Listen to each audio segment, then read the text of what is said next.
রবিউল আউয়াল শরীফের চাঁদ উদিত হলে আল্লাহ রাব্বুল আলামিনের রহমতের জগৎ থেকে, নূরের জগৎ থেকে মহব্বতের বাতাস প্রবাহিত হয়। সেই বাতাস ইমানদার সুন্নিদের কলবের বাগানে প্রবাহিত হয়।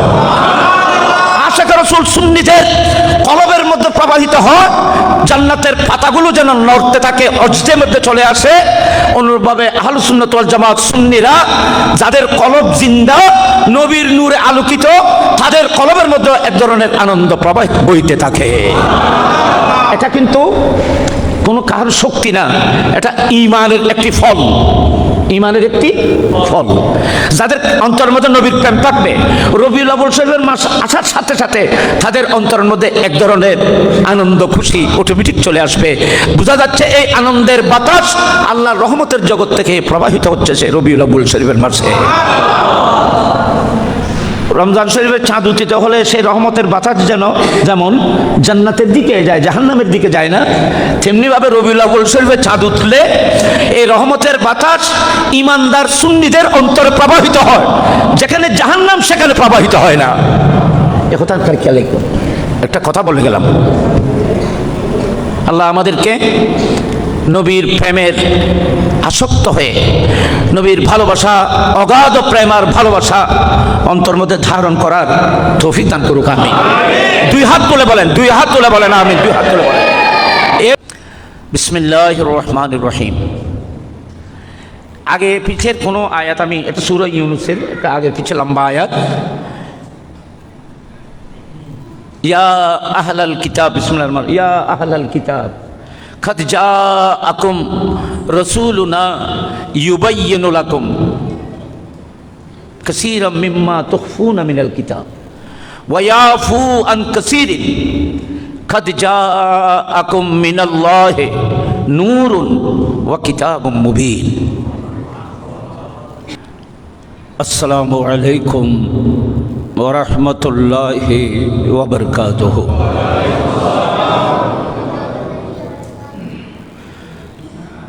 আলহামদুলিল্লাহ, আলহামদুলিল্লাহি রাব্বিল আলামিন। পবিত্র মাহে রবিউল আউয়াল শরীফের বরকতময় মাসে চতুর্দিকে নবী রাসূল পাকের প্রেমিকগণ আনন্দে উদ্ভাসিত। যেদিকে থাকাই সেদিকে মসজিদ, মাদ্রাসা, গুম্বদ, যেখানে যেখানে নবীর প্রেমিক আছে সেখানে সেখানে মুস্তাফার জন্য মসজিদ, মাদ্রাসা সুসজ্জিত। নবীর কারণে পৃথিবী আলোকিত। সে নবীর মহব্বতের কারণে বিভিন্ন মসজিদ আর মাদ্রাসাও আলোকিত। আর যেখানে নবীর প্রেম নাই সেখানে আগেও অন্ধকার ছিল, এখনো অন্ধকার। আগেও অন্ধকার ছিল, এখনো অন্ধকার। আমাকে যে বিষয় দেওয়া হয়েছে সেই বিষয়ের উপরে, যেহেতু নির্ধারিত সময়ের মধ্যে মাহফিল শেষ হবে, এই বিষয়ের উপরে মুখতসর আলোচনা করব। এই ভূমিকা স্বরূপ আমি এই যে প্রথমে একটি কথা বলেছি সেটার উপর আমি একটা দলিল পেশ করতেছি। সেটা হলো, রাসূল পাক গোটা বিশ্বের জন্য এসেছেন, নবী বিশ্বের জন্য এসেছেন, কিন্তু বিশ্ব নবীর আলোতে আলোকিত হতে পারে নাই। যাদের নসিব ভালো তারাই নবীর নূরে আলোকিত হয়েছেন। কিন্তু আল্লাহ নবীকে পাঠাইতে বিশ্বের জন্য পাঠিয়েছিলেন, কিন্তু আবু জাহেল মুস্তাফাকে পাই নাই। হাবশের হলেও হযরত বেলাল মুস্তাফাকে পেয়ে তিনি আলোকিত, আর আবু জাহেল ঘরের মধ্যে মুখে পেয়েও অন্ধকারে। নবীর যুগের অবস্থা যদি এই হয়, এখনের অবস্থা তো স্বাভাবিক। কোথাও কোথাও নবীর মহব্বতের লাইট জ্বলবে, আর কোথাও কোথাও অন্ধকার থাকবে। এটা তো নবীর পৃথিবীতে আসার সময়ও এই পরিস্থিতি ছিল। কথা বুঝতে পারছি না? নবী যেতে তো বোধ করে অন্ধকার নাও না,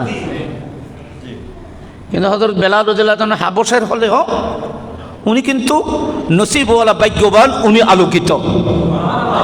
মদিনায় পাকে রসুল পাকের ফাঁসে থেকেও অন্ধকারে আচ্ছন্ন ছিল হযরতে সলমান ফারসি। ফারস্যের মানুষ হওয়া সত্ত্বেও তিনি তার বাতেনকে মুস্তাফার আলোতে আলোকিত করেছিলেন। এই তকদিরের ব্যাপার, নসিবের ব্যাপার।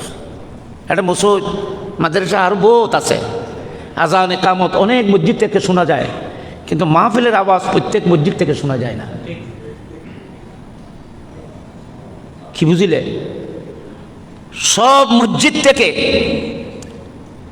রসুল পাকের মহব্বতের, নবীর আগমনের আলোচনা, নবীকে পেয়ে আনন্দে আনন্দ, ভালোবাসা, মহব্বতের এই বহিঃপ্রকাশ সব জায়গা থেকে পাওয়া যায় না।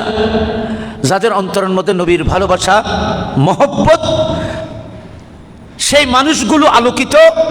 সেই মানুষগুলোর মাধ্যমে যে সমস্ত প্রতিষ্ঠান, মাদ্রাসা, মসজিদ, এগুলো নবীর প্রেমে, মহব্বতে আলোকিত। এটা নতুন কিছু নয়, এটা রাসূল পাক সাল্লাল্লাহু আলাইহি ওয়াসাল্লামের আগমনের শুরু থেকে। তো এটা কেন হয় সেটা আমি বলার জন্য একটা হাদিস পেশ করি, একটু এখানে খেয়াল করুন।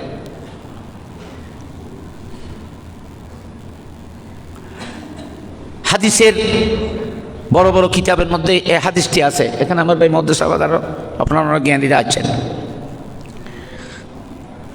রাসূল পাক সাল্লাল্লাহু আলাইহি ওয়াসাল্লাম ইরশাদ করতেছেন,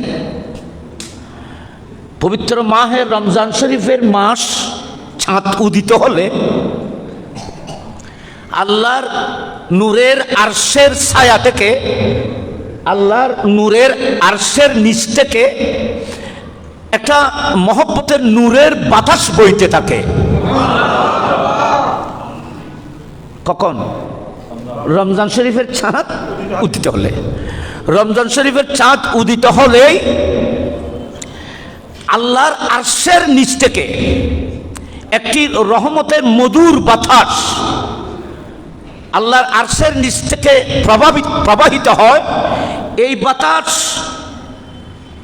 প্রবাহিত হয়ে 8টি জান্নাতের দিকে চলে যায়। বাতাস বের হয় কোথা থেকে? আল্লাহর আরশ থেকে, চলে যায় কোন দিকে? জান্নাতের দিকে। আপনারা বলেন, আমাদের এখানে আনোয়ারা যদি দক্ষিণ থেকে বাতাস আসে, এই বাতাসগুলো আকবরী মসজিদের মধ্যে যেমন আসবে, হিন্দুদের মন্দিরের মধ্যেও আসবে। যারা নামাজ পড়েন তাদের ঘরের মধ্যেও আসবে, যারা নামাজ পড়ে না তাদের ঘরেও আসবে।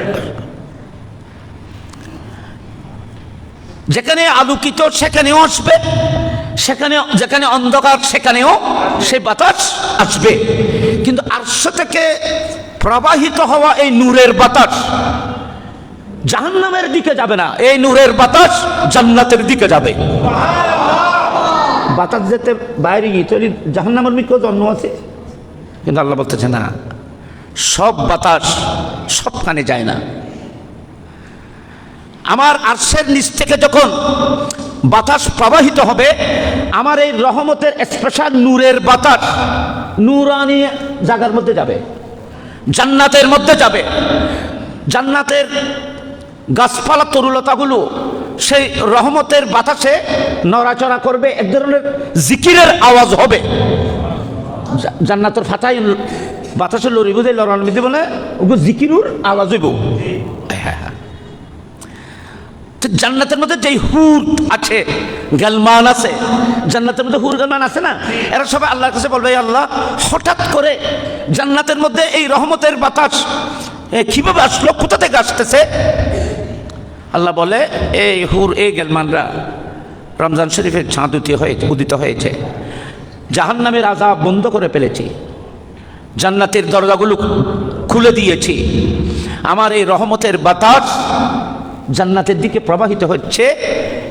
শুধু রহমতের বাতাস প্রবাহিত হচ্ছে, জান্নাতের পাতাগুলো লড়তেছে, এরা আনন্দের মধ্যে হুরগালমানরা খুশি হয়ে আল্লাহকে বললেন, আল্লাহ, যাদের কারণে এই নূরের বাতাস, যে রোজার কারণে যারা এই রোজা রাখবে, আল্লাহ আমরা দোয়া করতেছি এই রোজাদার মানুষগুলোকে যেন আমাদেরকে দেওয়া হয়, আমরা কলিজা ভরে যেন তাদের খেদমত করতে পারি। তাহলে এখন ওই হুরগালমান হলে ওনারা রোজাদার খেদমত করে ফেলে আল্লাহর কাছে দোয়া করে, অনেক দোয়া করতে অনেক যে রোজা নি অনরে কামনা করে যে জান্নাতে ব্যস্ত হয়, তখন সার। তো আমি এই হাদিসটি চিন্তা করলাম, অন্য জ্ঞানী মানুষ চিন্তা করে দেখেন, রহমতের বাতাস যখন আরশের নিচ থেকে প্রবাহিত হয়, সেই বাতাস সব জায়গায় প্রবাহিত হয় না, সেই বাতাস জান্নাতে প্রবাহিত হয়, রোজাদারের অন্তরে প্রবাহিত হয়। তেমনিভাবে রবিউল আউয়াল শরীফের ছাদ উত্থিত হলে আল্লাহ রাব্বুল আলামিনের রহমতের জগৎ থেকে, নূরের জগৎ থেকে মহব্বতের বাতাস প্রবাহিত হয়, সেই বাতাস ইমানদার সুন্নিদের কলবের বাগানে প্রবাহিত হয়, আশিক রাসূল সুন্নিদের কলবের মধ্যে প্রবাহিত হয়, জান্নাতের পাতাগুলো যেন নড়তে থাকে, অজদের মধ্যে চলে আসে। অনুরূপভাবে আহলুস সুন্নাত ওয়াল জামাত সুন্নিরা যাদের কলব জিন্দা, নবীর নূরে আলোকিত, তাদের কলবের মধ্যে এক ধরনের আনন্দ প্রবাহ বইতে থাকে।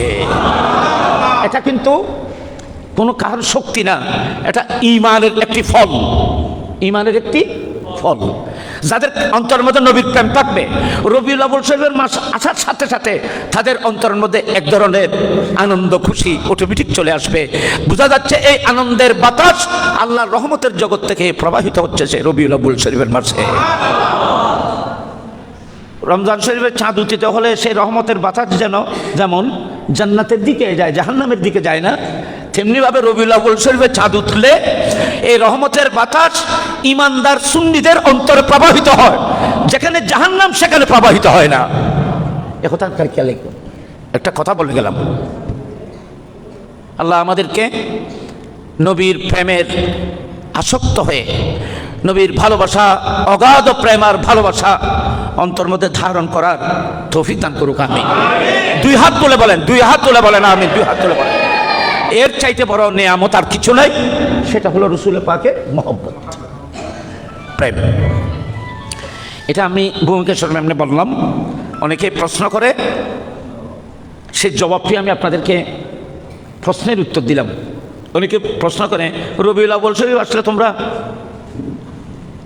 এগুলো কেন করো, এত আনন্দ কেন? তোমরা জবাব দিতে পারবে, আনন্দ এই জন্য যে আমাদের অন্তরের মধ্যে আল্লাহর রহমতের বাতাস বইতেছে, যেহেতু আমরা নবীকে ভালোবাসি। রবিউল আউয়াল শরীফের ছাদুটা মাত্র প্রেমিকের অন্তরের মধ্যে রহমতের বাতাস বইতেছে, আনন্দের। প্রশ্ন হলো, রাসূল পাক নূরের তৈরি কি মাটির তৈরি? না, এখানে আমাকে বিষয় দেওয়া হয়েছে, প্রশ্ন করা হয়েছে। প্রশ্ন হলো, নবী কি নূরের না মাটির? তোমরা উত্তর তোমরা দিবে, আলহামদুলিল্লাহ, এনাকে আবার খুশির কথা। এনে এটা আমাকে আপনারা যে নূরের বললেন, আমি সেই নূরের পক্ষে কিছু দলিল পেশ করব, যাতে করে আপনাদের জবান থেকে যেটা বের হয়েছে এটাতে কোরআন এবং হাদিস মোতাবেক এই জিনিসটি আমি আপনাদের সামনে তুলে ধরব। বিসমিল্লাহির রহমানির রহিম।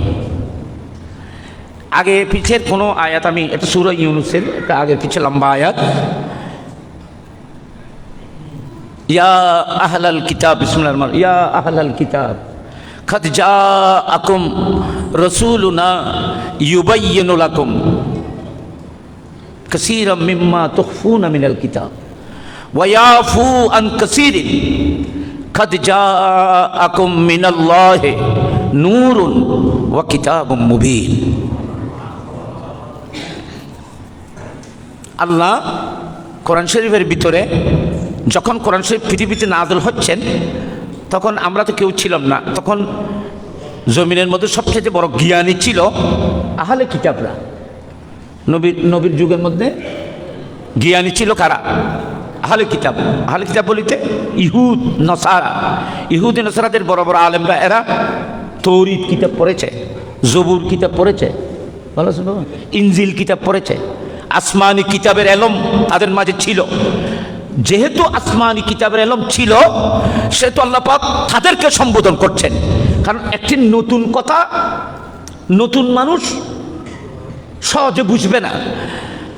পুরান মানুষ যারা এ সম্পর্কে বিভিন্ন কিতাবের মধ্যে স্টাডি করেছেন, জেনেছেন, তাদেরকে কোনো কথা বললে তারা কিন্তু কথাটিকে সহজে বুঝতে পারবে। কথাটা বুঝতে পারতেছেন? একটা নতুন কথা যদি নতুন মানুষের হওয়া যায়, ইয়ানোর সহজে বুঝতে না, ইয়ানোর আবার ক্লিয়ার করা পড়বে, ব্যাখ্যা করা পড়বে। কিন্তু আল্লাহ রাব্বুল আলামিন এখানে সম্বোধন করতেছেন আহলে কিতাব নাসারাদেরকে, আহলে কিতাবকে, যারা তৌরাত পড়েছিল। তৌরাত মানে আসমানি কিতাব। জবুর পড়েছিল, ইনজিলের এলম ছিল, আসমানি কিতাবের এলম ছিল, তাদেরকে সম্বোধন করতেছে। তার কারণ তৌরাতের মধ্যে এই নবীর আলোচনা আছে। সুবহানাল্লাহ বলবেন না? আমরা যে নবীর মিলাদ করতেছি সেই নবীর আলোচনা কোথায় আছে? তৌরাতে আছে। আমাদের নবীর আলোচনা জবুরে আছে, ইনজিলের মধ্যে আছে। সমস্ত এখন পর্যন্ত ইহুদি নসরারা শত চেষ্টা করার সত্ত্বেও আমার নবীর নামে পাক তৌরাত ইনজিল থেকে মুছে দেওয়ার শত চেষ্টা করা সত্ত্বেও এখনো বাইবেলের মধ্যে আমাদের প্রিয় নবীর অনেক নাম আছে। এখনো রাসূল পাকের অনেক নাম, অনেক আলোচনা এখনো রয়ে গেছে। সেগুলো সম্পর্কে একটা আলাদা একটা বিষয়। তো আল্লাহ রাব্বুল আলামিন এই আহলে কিতাবদেরকে সম্বোধন করে বলতেছেন, এই কথাটি কে বলতেছেন বলেন? আল্লাহ। আমি নকল করতেছি, এটা বলতেছেন কে? আল্লাহ। একটু মনোযোগী। আল্লাহ বলতেছেন ইয়া আহলাল কিতাব, হে আহলে কিতাবরা, যারা তৌরাত পড়েছ, যারা জবুর পড়েছ, যারা ইনজিল এর এলম যাদের সিনের মধ্যে আছে, আমি তোমাদেরকে সম্বোধন করে বলছি, শুনো, তোমাদের মাঝে একজন মহান সম্মানিত রসুল শুভাগমন করেছেন।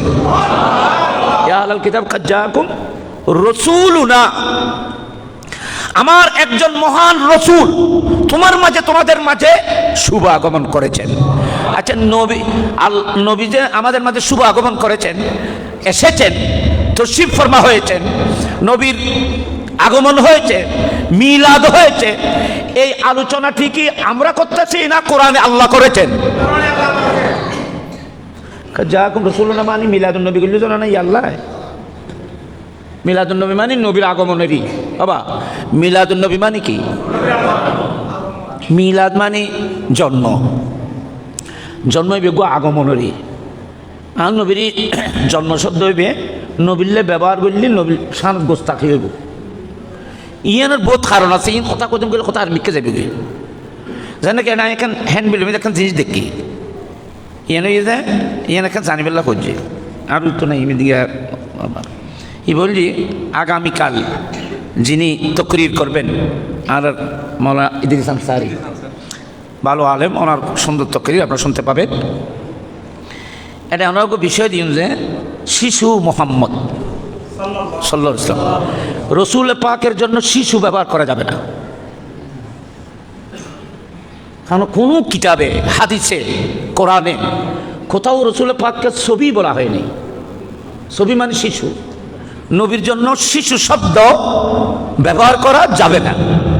কারণ রসুল পাকের এমনি আমরা দুনিয়াবি হিসেবে শৈশবকালের কথা বলি, কিন্তু কোনো হাদিসে, কোনো কিতাবে নবীকে লফজ ছবি বলা হয়নি। আলম হলে বুঝল ছবি মুহাম্মদ সাল্লাল্লাহু আলাইহি ওয়াসাল্লাম, শিশু নবী, এ ধরনের কোনো শব্দ কোনো কিতাবের মধ্যে নেই। এখানে কেমন বুঝি বলা হয়েছে নবীর আদবের কথা বলছে, নবীর শান। কারণ নবীকে আপনি শিশু কিভাবে বলবেন? নবী যখন মায়ের গর্ভ থেকে পৃথিবীতে এসেছিলেন, আমার নবী তো পোশাক পরা ছিলেন। বড় করে বলুন না সুবহানাল্লাহ। রাসূল পাক সাল্লাল্লাহু আলাইহি ওয়াসাল্লাম তো পোশাক পরা ছিলেন।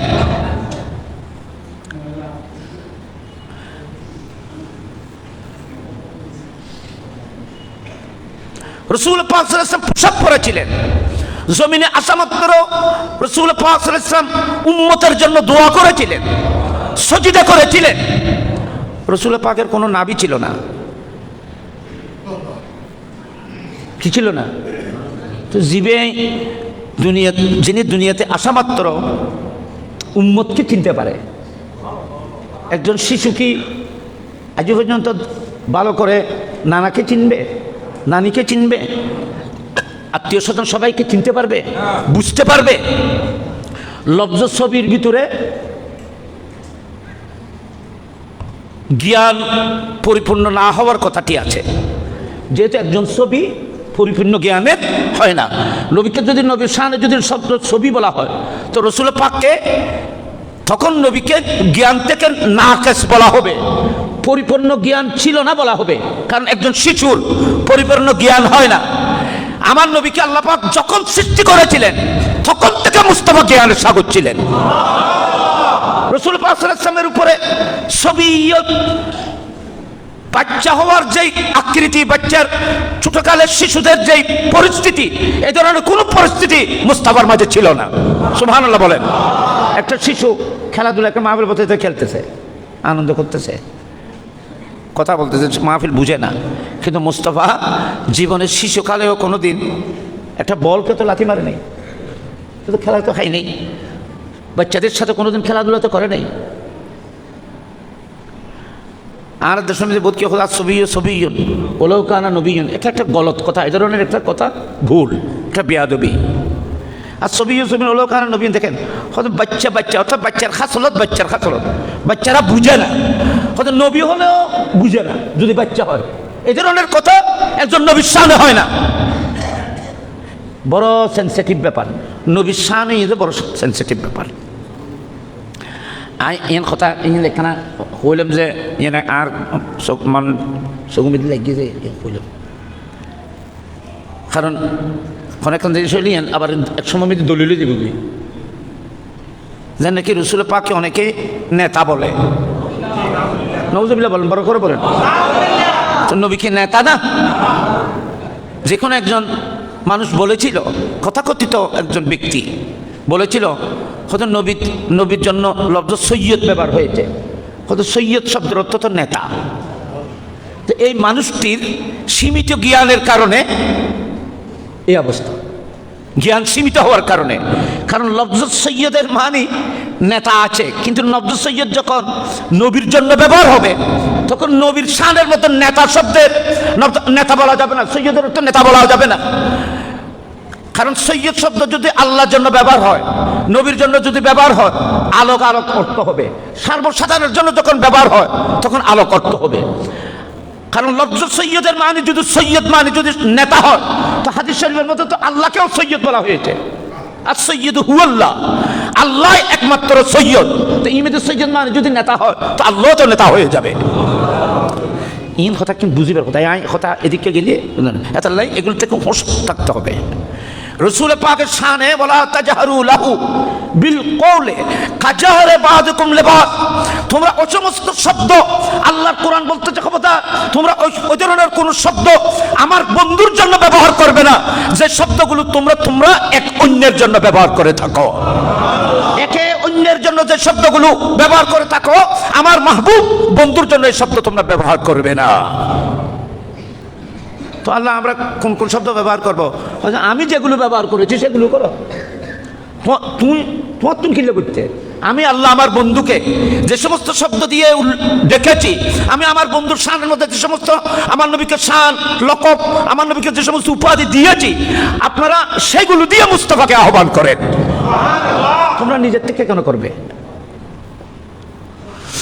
আচ্ছা, তো আহলে কিতাবকে আল্লাহ ডেকে বলতেছেন, ইয়া আহলাল কিতাব, হে আহলে কিতাব, হে বনি ইসরাইল।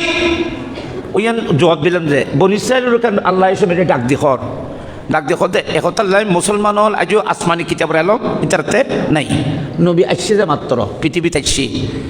যারা নবীর চিনে, তৌরিত কিতাবত যে নবীর পরিচিতি যারা জানে, এতালে তারা সম্বোধন করে হচ্ছে, কারণ ইতারে মানুষ হলে বিহনে মানে ইমাম মানের, ইতারা আসমানি কিতাব সম্পর্কে জানে, ইতারা ফাদরিয়ল বড় বড় আলেমল, এরা সেই সময়ের সাধারণ মানুষের ইমাম ছিল। সেজন্য আল্লাহ পাক সেই যুগের জ্ঞানীরা যারা ইমাম তাদেরকে সম্বোধন করে বলছে ইয়া আহলাল কিতাব। জানি যদি ইমিতি সরকার যদি কিছু দিতে চায় তো আরবি হলেও ডাকিব না, না চেয়ারম্যান হলেও ডাকিব না, মেম্বার চেয়ারম্যান হলেও ডাকিব না, মাথায় যদি বক্তিয়ার ভরা কিছু দিতে চায় তো আরবি এখনও ডাকিব না, না চেয়ারম্যান হলে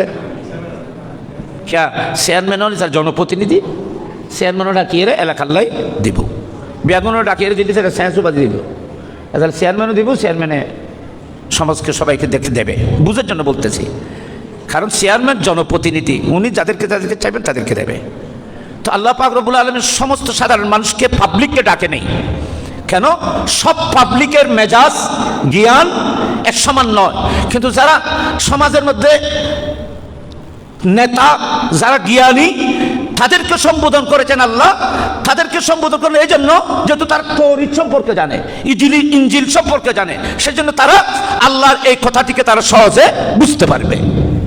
এ আহলে কিতাব শুনো, তোমাদের মাঝে আমার পক্ষ থেকে এক রসুল এসেছে।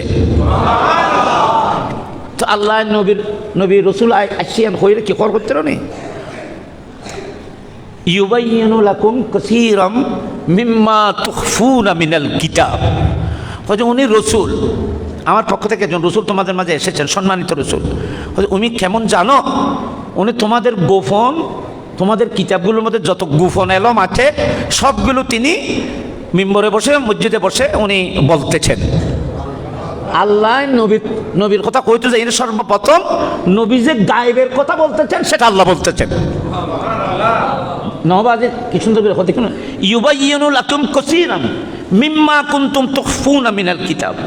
এখানে একটা কিতাব আছে, মানে এখানে কিছু লেখা আছে। আপনারা বলেন এই লেখাগুলো যদি আমার জানানো থাকে, বন্ধ থাকে, এখানে কি লেখা আছে আমি বলতে পারবো? আইয়ান ফলিয়ে না, উজুরে কইয়ে না, ইয়ান কি উজুরে রায় দিয়ে না আর সামনে দিয়ে না, মাথায় ইয়ান উজুরে রায় দিয়ে না আর সামনে দিয়ে, আমার সামনে দিয়ে কে আমাকে একটা পড়তে দিয়েছেন, না পড়লে আমি জানবো কি করে? কিন্তু ওরা কোন নবী কোনোদিন তৌরাত ন পড়ে, জবুর ন পড়ে, ইনজিল পড়ে নেই, রসুল পাক আসমানি কোনো কিতাব পড়ে নেই, এগুলোর সাথে আমার নবীর যত কোনো সম্পর্ক নেই। কিন্তু আল্লাহ বলতেছেন তোমাদের মাঝে এমন এক রসুল এসেছেন যিনি তোমাদের কিতাবের সব কথা খবর আমার নবী মুস্তাফা না পড়েও বলতেছেন। আমার নবী তোমাদের কিতাবগুলো পড়ে নেই, তৌরাত পড়ে নাই, জবুর ইনজিল পড়ে নাই, কিন্তু আমার মাহবুবের সিনায় আমি ফার্স্ট থেকে লাস্ট পর্যন্ত, আমার কায়নাতের ইবতিদা থেকে ইন্তেহা পর্যন্ত সমস্ত উলুম আমি আমার বন্ধুর সিনার মধ্যে ইনক্লুড করেছি। বড় করে বলুন সুবহানাল্লাহ। আমার নবী তৌরাত পড়তে হয় না, জবুর পড়তে হবে না, কিছু পড়তে হবে না, সমস্ত এলম আমি আল্লাহ আমার মাহবুব নবীকে জানিয়ে দিই। কোরআন শরীফ নবী এলম গায়েব ন জানে, নবী এলম গায়েব ন জানে তো আল্লাহ মুস্তাফার কোনো গায়েব ন রাখে, সব কিছু আল্লাহ মুস্তাফাকে জানান। আচ্ছা, ইয়া আহলাল কিতাব জাআকুম রাসূলুন ইউবাইয়িনু লাকুম কাসীরাম মিম্মা তুখফুনা মিনাল কিতাব ওয়া ইয়াফু আন কাসীরিন। তোমাদের অনেক অপরাধ, অনেক দোষ তোমরা গোপনে করতেছ। রাসূল পাক তোমাদের সমস্ত দোষগুলো জানা সত্ত্বেও নবী প্রকাশ করছে না, এবং নবী রহমতুল লিল আলামিন হিসেবে তোমাদের অনেক দোষ অপরাধ যেটা তোমরা গোপনে করেছো, আমার নবী জানা সত্ত্বেও তোমাদেরকে ক্ষমা করে দিচ্ছেন। নবীর তারিফ কোন করল দিয়া বলেন কে করেছেন? ফার্স্টে নবীর মিলাদ বয়ান করেছেন, এবং নবীর মিলাদের সাথে সাথে নবীর দুটি গুণ বয়ান করেছেন। একটা হলো রাসূল পাক সাল্লাল্লাহু আলাইহি ওয়াসাল্লাম সমস্ত উলুমের অধিকারী আমার নবীকে আল্লাহ সেই আলম দান করেছেন, এবং দুই নম্বরে আমার নবী আল্লাহ বলতেছেন আমার মাহবুব তোমাদের সমস্ত গোপন রহস্যগুলো জানা সত্ত্বেও, তোমাদের গোপন অপরাধগুলো জানা সত্ত্বেও আমার নবী মাহবুব তোমাদেরকে ক্ষমা দৃষ্টিতে দেখতেছে। এই নবীর তারই প্রশংসা করিয়ে রে তো এই কথা ইয়ান খর কি কাদ জাআকুম মিনাল্লাহি নূরুন, আল্লাহর পক্ষ থেকে তোমাদের মাঝে নূর এসেছেন। কি এসেছে? সবাই বড় করে বলুন কি এসেছে? আচ্ছা, ইমিদে ওনারা ইমিন আরও তারা আছে, এটা বহুত আব সাবল আছে। রসুল পাক সাল্লাল্লাহু আলাইহি ওয়াসাল্লামের ব্যাপারে বলেছেন আল্লাহ জাআকুম মিনাল্লাহি নূরুন কাদ জাআকুম রাসূলুম মিন আনফুসিকুম। কিন্তু 30 পারা কোরআন নবী দেওয়া সে তোমরা কোনো জায়গাতে ইল্লি আছে না, কাদ জাআকুম বশরুম মিসলুকুম, ইল্লি আছে না, কাদ জাআকুম বশরুন মিসলুকুম নয়। হ্যাঁ, জিমিদি বছর কই ইমিদি জাআকুম ন কই, ইমিদি কত কি মাহবুব কুল ইন্নামা আনা বশরুন। এই বুঝন ফর ইন বুঝলে কোরআন হাদিস বুঝন কঠিন। আল্লাহ কোথাও বলে নাই তোমাদের মাঝে বছর এসেছে, কিন্তু আল্লাহ কোরআন শরীফের একটি জায়গার মধ্যে বলেছেন, তিনটি জায়গার মধ্যে আল্লাহ বলেছেন মাহবুব আপনি বলুন কুল ইন্নামা আনা বশরুম মিসলুকুম, মাহবুব আপনি বলুন আমি মিসলে বশর। ও আর দেশের মধ্যে বহুত কেউ ভুল তর্জমা করে, আমি এটা চ্যালেঞ্জ করতেছি। রসুল পাক আমি বছর এটা বলে নাই, আমার নবী বলতেছেন আমি মিসলে বছর, আমি বছরের মতো। আল্লাহু আকবার। আল্লাহ বলতেছেন, আমার নবী বলতেছেন মাহবুব, আল্লাহ বলতেছেন মাহবুব আপনি বলুন আমি বছরের মতো, আমি মানুষের মতো। আচ্ছা আপনারা বলেন যিনি মানুষ সে কি মানুষের মতো না মানুষ? না মাতিরা উগো খেয়াল করে বুঝেন, উগো গোলাপ ফুল আছে, ফুল প্রকৃত ফুল আছে না, গোলাপ গোলাপ ফুল আছে বাবা, তোমার আর বসে কি গোল আছে খেয়াল কিছু গোলাপ ফুল, উগো গাছত যদি গোলাপ ফুলই বেড়ে ফুলের মতো কইব না ফুল কইব, কিন্তু এবার ফুলের মতো কি আসল ফুল নাও ইন কি ফুল না না ফুলের মতো, ইবে গোলাপ ফুলের মতো দেখতে, এবার লাল গোলাপের মতো, সাদা গোলাপের মতো, ইবের কইব সাদা, এটা এটা প্রকৃত ফুল নয় বরং এটা ফুলের মতো। তো আল্লাহ বলতেছেন মাহবুব আপনি বলুন আমি বছর নয় বছরের মতো। জিমিদ আল্লাহ বছর। আচ্ছা আমি কোরআন শরীফ এখন আগে মেসাল করে বুঝবেন আমরা। মরিয়ম আলাইহিস সালাম এখন থেকে হাত্তা তাবাজাত ইলা মাকানিন কাসিয়া ওয়াজকুর ফিল কিতাব মারিয়ামা ইজিন তাবাজাত মিন আহলিহা মাকানান শারকিয়া ফাত্তাখাযাত মিন দুনিহিম হিজাবান ফাআরসালনা ইলাইহা রূহানা ফাতামাসসালা লাহা বাশারান সাবিয়্যা। কোরআন শরীফ আছে। আল্লাহ বলতেছেন হযরতে মরিয়ম আলাইহিস সালাম যখন নির্জনে উনি গোসল করতে গেছেন, ইবাদতের মধ্যে গেছেন, আমি আল্লাহ সেখানে আমার রূহকে, আমার নূরানি ফেরেশতা জিবরিলকে মরিয়ম আলাইহিস সালামের কাছে বছরের মতো করে প্রেরণ করেছি। ফাতামাসসালা লাহা বাশারান সাবিয়্যা, সাবিনা মানে যুবক। আমি জিবরিলকে মরিয়ম আলাইহিস সালামের কাছে বছর করে পাঠিয়েছি বলে নাই, বছরের মতো করে পাঠিয়েছি। কারণ জিবরিল কি বছর না না নূর, তাহলে বোঝা যাচ্ছে নূরে বছর বানাই নিবে মিসলে বছর কথা খুব খেয়াল করে তেলকুন বাজি নূরে বছর বানাইরা পাঠাইলি এবার যে মিসলে বছর। যেমন জিবরিল আলাইহিস সালাম নূরের ফেরেশতা, সে জিবরিল আলাইহিস সালাম নূরের ফেরেশতা। এই নূরের ফেরেশতাকে যখন আল্লাহ হযরত মরিয়ম আলাইহিস সালামের কাছে যখন পাঠাচ্ছিলেন, নূরানি সূরতে পাঠাইলে হযরত মরিয়ম আলাইহিস সালাম দেখবে না, আবার নূরি ফেরেশতার সাথে কথাবার্তা কিভাবে বলবে, বলার কোনো সিস্টেম থাকবে না। সেজন্য আল্লাহ পাক মরিয়ম আলাইহিস সালামের সাথে যেন কথোপকথন হয়, দেখতে পায়, ওনাকে যেন দেখতে পায়, কথা হয়, সেজন্য একজন নূরি ফেরেশতাকে আল্লাহ বছর বানাই নেই, মিসলে বছর করে নূরি ফেরেশতা জিবরিলকে মরিয়মের খেদমতের মধ্যে পাঠিয়েছিলেন। তাহলে বোঝা যাচ্ছে নূর ডাইরেক্ট নূর যদি মরিয়ম আলাইহিস সালাম জিবরিল ডাইরেক্ট নূর যদি মরিয়ম আলাইহিস সালামের কাছে আসতো, তাহলে পয়লা প্রশ্ন আছিল যে নূরি ফেরেশতারে দেখানোর প্রশ্ন। সাধারণত আর মানুষ নূরে দেখতাম না, আবার এর ফেরেশতা নো আছে প্রত্যেকের হাতের মধ্যে দুয়ো দুয়ো গো গো দুয়ো দুয়ো ফেরেশতা আছে, এর কটা ফেরেশতা আছে? তোমারা তো গো নু দেখ, এটা ফেরেশতা বহুত আছে না নেই? আমরা কেউ ফেরেশতা দেখতে কেউ না, মুসলিম কত ফেরেশতা আছে, আর এখন উগ্র ফেরেশতা কোনোদিন নদী আছে না নেই? তো নদের কে যেহেতু এরা নূরের, এই নূরি ফেরেশতাগুলোকে আমরা এখন দেখতে পাচ্ছি না। তো বুঝা যাচ্ছে নূর হলে সাধারণ সর্বসাধারণ মানুষ, নূরানি ফেরেশতাদেরকে এই সর্বসাধারণ আমাদের চোখ দিয়ে কে ফেরেশতা দেখবো? তো যেহেতু দেখবো না, তো তাদেরকে অনুসরণ কিভাবে করব? তাদের সাথে কথা কিভাবে বলবো? তারা আমাদেরকে ওয়াজ কিভাবে করবে? তারা আমাদেরকে তকরির কিভাবে করবে? আপনারা 12 দিন ব্যাপী মাহফিল করতেছেন, এখানে কোনো ফেরেশতাকে দাওয়াত দেওয়া হয়েছে? কিয়া হযরত সাইয়েদনা জিবরিল না রাসূল পাকরে দেখি কত কিছু জানে, এবারে দাওয়াত দিলে এবার তকরির আর বালানো হইতো না মাতে। জিবরিল ফেরেশতা নবীর দেখি না দেখে, এছাড়া বড় খন্ডে কি এখন দেখো দে আকবরিয়ে কি হইলাম দেখতে ও বখতিয়ার পাড়া বখতিয়ার ভাড়ার ওনার সুন্নি হল আশেকে রসুল হল, ওনারা যদি এই 12 দিন ব্যাপী মাহফিলত কোনো সময় যদি সুযোগে জিবরিল আলাইহিস সালাম যদি প্রধান অতিথি করিতে তাহলে ইবের তকরির ওয়াজমিদ্দি এন হাকিকত অল পাইবেন দিন আর কেউ তো পাওয়া যাইত না এগুলো কথা ন। কিন্তু জিবরিল ওখানে কি দর দিবেলার সুযোগ আছে না? কেন? হয়তো জিবরিল একটা নুরানি ফেরেশতা, উনি যদি নুরানি ফেরেশতা যদি আসে ওনাকে তো আমরা দেখবো না, ওনার আওয়াজ ফলেও তো বুঝবো না, ওনার আওয়াজও আমাদের বোঝার ক্ষমতা নেই, দেখার ক্ষমতা নেই। তো উনি আমাদেরকে ওয়াজ কিভাবে করবে? আমরা ওনাদেরকে ওয়াজ কিভাবে শুনবো? আল্লাহ পাক রব্বুল আলামিন মরিয়ম আলাইহিস সালামকে বাপ ছাড়া আল্লাহর কুদরতে একটা সন্তান দেওয়ার জন্য আল্লাহ এরাদা করলেন। কার মাধ্যমে দেবে? জিবরিলকে আল্লাহ পাক সিলেক্ট করলেন। কিন্তু কিভাবে দেবে? নূরানি সুরতে, ফেরেশতার আসল সুরতে মরিয়ম আলাইহিস সালামের কাছে যদি পাঠানো হয়, তো আপনারা বলেন একজন ফেরেশতা নূরানি সুরতে আসলে মরিয়মের সাথে কথা কিভাবে বলবে? আলোচনা কিভাবে হবে? আলোচনা করতে গিয়ে হযরত জিবরিল আলাইহিস সালাম দূর থেকে ফু কিভাবে দেবে? সুতরাং সব কিছু ইন্তজামের কারণে আল্লাহ নূরি ফেরেশতাকে একজন মানুষের কাছে মানব রূপে পাঠিয়েছিলেন। কথাটা বুঝাইতে পেরেছি? তাহলে বোঝা যাচ্ছে কোনো মানুষকে যদি কিছু দিতে হয় এবং কোনো মানুষ যদি ওনার মাধ্যমে কিছু পেতে হয়, তখন নূরকে মানুষ রূপে পাঠাইতে হয়। আল্লাহ বলতেছেন আমি জিবরিলকে যেমন মিসলে বশর করেছি, মাহবুব আমি গোটা জাতিকে দেওয়ার জন্য আপনাকে মিসলে বশর করেছি।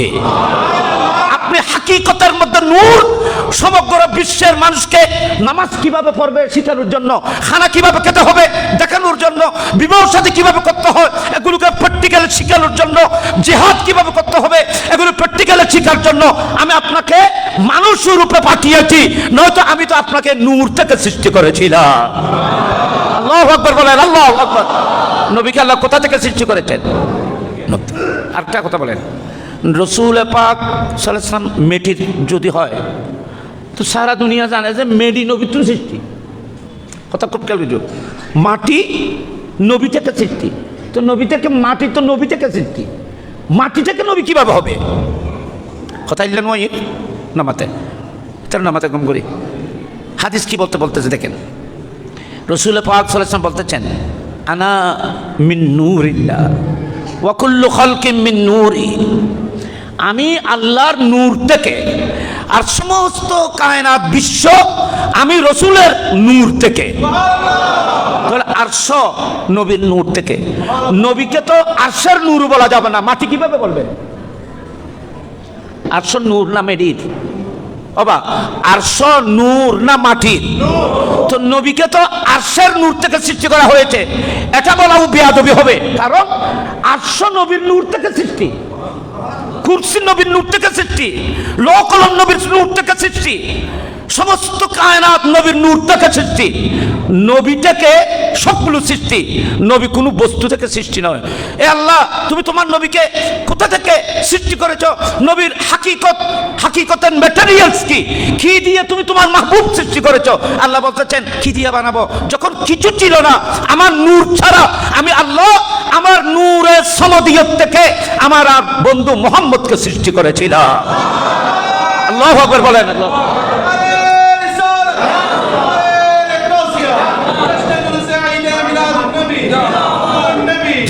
কুনতু কানজান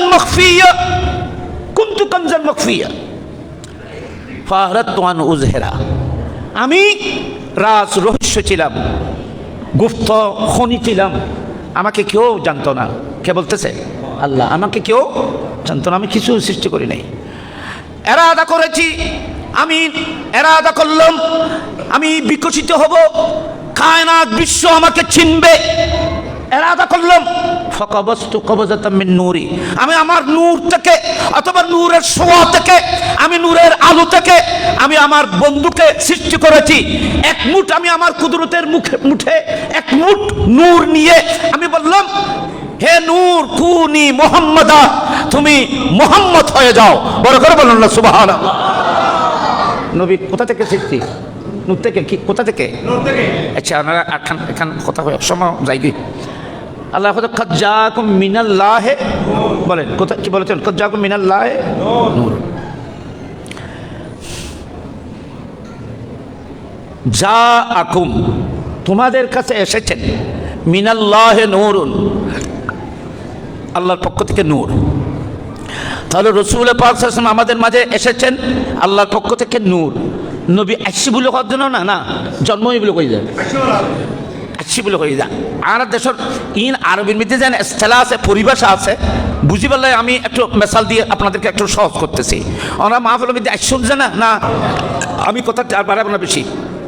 হযরতে এই জাবের রাদিয়াল্লাহু তাআলা যিনি রাসূল পাকের অনেক মহব্বতের সাহাবা, উনি একদিন আমার নবীর কাছে প্রশ্ন করলেন, ইয়া রাসূলুল্লাহ আখবিরনি বিআবি আনতা, বিআবি আনতা ইয়া রাসূলুল্লাহ, বিআবি আনতা, হে আল্লাহর হাবিব, আমার মা আমার বাবা আপনার কদমের মধ্যে কুরবান।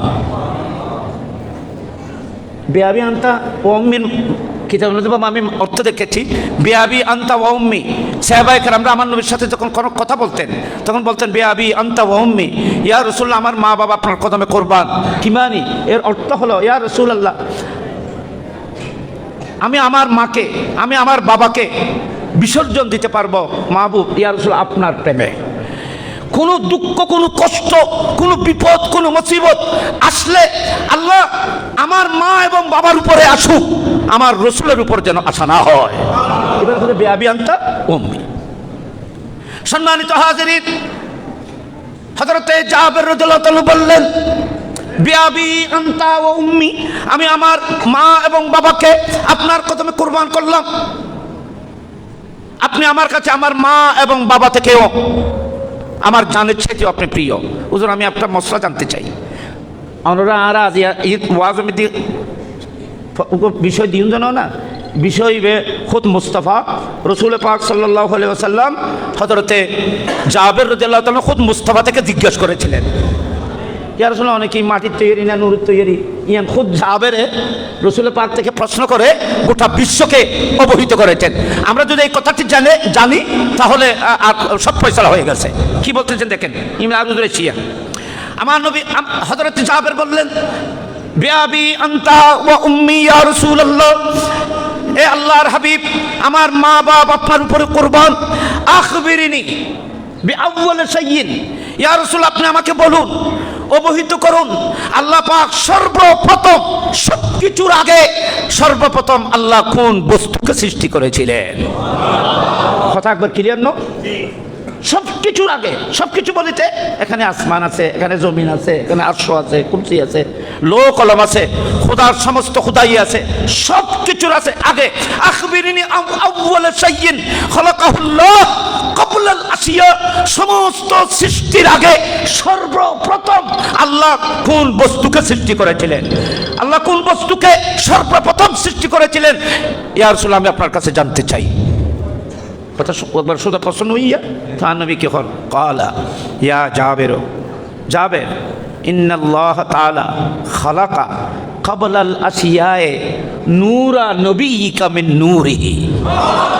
একবার স্পষ্ট কথা, ইয়া জাবেরু ইন্নাল্লাহ তাআলা খালাকা ক্বাবলাল আশিয়ায়ে নূরা নবিয়িকা মিন নূরিহি। জাবের সবকিছুর আগে আল্লাহ পাক রব্বুল আলামিন আল্লাহর নূর থেকে তোমার নবীর নূরকে আল্লাহ পাক সর্বপ্রথম সৃষ্টি করেছিলেন।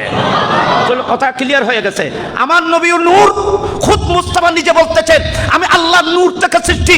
তো যিনি বলেছেন তিনি বলতেছেন আমি আল্লাহর নূর। এখন আর ওনারা মাঠে ময়দানে আইয়ারা নবীর মেডিনা গাছর না ফিটলর, এটা কিন্তু কথা কইবে দরকার কি? মুস্তাফা খুদ যিনি বলেছেন তিনি বলতেছেন আমি আল্লাহর নূর থেকে সৃষ্টি। সুতরাং আমরা কোনো বাতিলের কথার দিকে যাব না, মুস্তাফা যেটা বলেছেন আমরা সেটার দিকে যাব। আমাদের বুঝে আসুক বা না আসুক, শুদ্ধ বিশুদ্ধ হাদিসের মাধ্যমে আমার নবী খুদ বলেছেন আমি আল্লাহর নূর থেকে সৃষ্টি, গোটা কায়নাত আমার নূর থেকে সৃষ্টি। সুতরাং নবী মাটি থেকে হতে পারে না কোনোদিন, যেহেতু মাটি সব কিছু আয়াতুল্লাহ পর্যন্ত শুধু মাটি নবীকে 800 থেকে সৃষ্টিও বলা যাবে না, মাটির তো কম তো দূরের কথা। আল্লাহ পাক রব্বুল আলামিন আজকের মাহফিল কবুল করুক, আমিন। রাসূল পাক নূরের সৃষ্টি, আল্লাহর নূর থেকে সৃষ্টি। আল্লাহ যেভাবে সম্ভব সেইভাবে মুস্তাফাকে নিজের নূর থেকে সৃষ্টি করেছেন। এখানে কোনো যুক্তির কথা আসবে না, এখানে কোনো আকলের কথা আসবে না, এখানে কোনো কিয়াস আসবে না। নস যখন পাওয়া যাবে, বিশুদ্ধ দলিল যখন প্রমাণিত হয়ে গেছে, এখানে আর কোনো যুক্তির কথা আসবে না। যুক্তি হলে তো মা ছাড়া বাপ ছাড়া ফুয়া কেন হইব? যুক্তি হচ্ছে মা ছাড়া বাবা ছাড়া ফুয়া কেন হইব? কিন্তু আল্লাহ কয় যে তুই জিয়ত যুক্তি কর আর কুদরতার যুক্তি এক ন, আমি খোদার কুদরতার যুক্তি এক। হযরতে মরিয়ম আলাইহিস সালাম বলেছিলেন ওই মানুষটি, ওই জিবরিল মানুষ চুরুতে এসে মানুষের আকৃতিতে এসে বলেছিলেন, মরিয়ম আলাইহিস সালাম যখন একটা মানুষ দেখলো বলেছিলেন ক্বালাত ইন্নী আউযু বিররহমানি মিনকা ইন কুনতা তাকিয়্যা, তুমি যদি তকি হও, মুত্তাকি হও, আল্লাহকে ভয় করো, তুমি একজন পুরুষ, এখানে কিভাবে আসলে? আমি তোমার থেকে ফানা চাইতেছি আমার রহমানের কাছে। তো ইবে মানুষ ইবে কি করছো? ক্বালা ইন্নামা আনা রাসূলু রাব্বিকা লিআহাবা লাকা গুলামান যাকিয়্যা। এ মরিয়ম, আমি পৃথিবীর কোনো মানুষ নই। দেখেন ইবে আইছে মানুষ শুরুতে, কিন্তু ইবে এখন আমি মানুষ নই। ইন্নামা আনা রাসূলু রাব্বিকা, আমি, তুমি আমাকে মানুষ শুরুতে দেখতেছ, মানুষ রূপে দেখতেছ, আমি মানুষ নই। কি আপনি কি? আমি রাসূলু রাব্বিকা, তোমার প্রভুর পক্ষ থেকে প্রেরিত, আমি তোমাকে এক নেককার সন্তান উপহার দেওয়ার জন্য এসেছি। তো মরিয়ম আলাইহিস সালাম কি কইল? ক্বালাত আন্না ইয়াকুনু লি গুলাম ওয়ালাম ইয়ামসাসনি বাশারুন ওয়ালাম আকু বাগিয়া। হযরত মরিয়ম বলতেছেন কিভাবে আমার কাছে সন্তান হবে? আমার কোনো বিবাহ শাদী হয় নাই, কোনো পুরুষের সংস্পর্শে আসি নাই, এবং আমি কোনো নাফরমান মহিলা নয়, আমি অবৈধ পথে কোনো সন্তান, কারোর সাথে আমার কোনো সম্পর্ক নেই, সন্তান কিভাবে হবে? আল্লাহ বলতেছেন, ওই জিবরিল বলতেছেন ক্বালা কাযালিকা, এ মরিয়ম তুমি যা ভেবেছো এটা তোমার যুক্তি, তোমার এটা কথা, তুমি যা বলছো সব ঠিক আছে, কিন্তু আল্লাহ বলতেছেন ওহু আলাইয়া হাইয়্যিন। এ মরিয়ম, তুমি যে যুক্তি দিয়ে কথা বলতেছ, একটি সন্তানের মা হতে গেলে বিবাহ হতে হবে, একটি পুরুষের সংস্পর্শে আসতে হবে, কিন্তু আল্লাহ বলতেছেন হ্যাঁ তুমি যা বলেছো এটা তোমার যুক্তি, কিন্তু আল্লাহর কুদরত যুক্তি দিয়ে বোঝা যায় না। একটু বড় করে বলুন না সুবহানাল্লাহ। ক্বালাত আন্না ইয়াকুনু লি গুলাম ক্বালা কাযালিকা ক্বালা হুয়া আলাইয়া হাইয়্যুন লিনাজআলাহু আয়াতান লিন-নাসি ওয়া রাহমাতাম মিন্না ওয়া কানা আমরান মাকযিয়া। এ মরিয়ম, তুমি যে যুক্তি পেশ করেছো তোমার যুক্তি বহাল আছে, ঠিক আছে, কিন্তু আল্লাহ বলতেছেন তোমার যুক্তি ছাড়া, আকলের বাইরে তোমার যে নিয়ম আছে, যে সিস্টেম আছে, আমি আল্লাহ যদি দিতে চাই, আমি সিস্টেমের বাইরেও মানুষকে সন্তান দিতে পারি। একটু বড় করে বলুন না সুবহানাল্লাহ।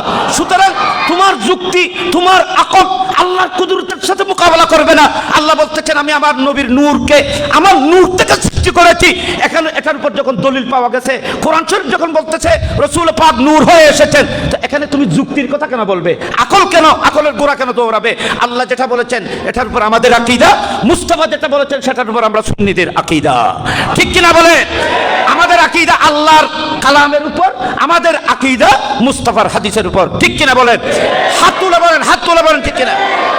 আল্লাহর পক্ষ থেকে মুস্তাফা নূর।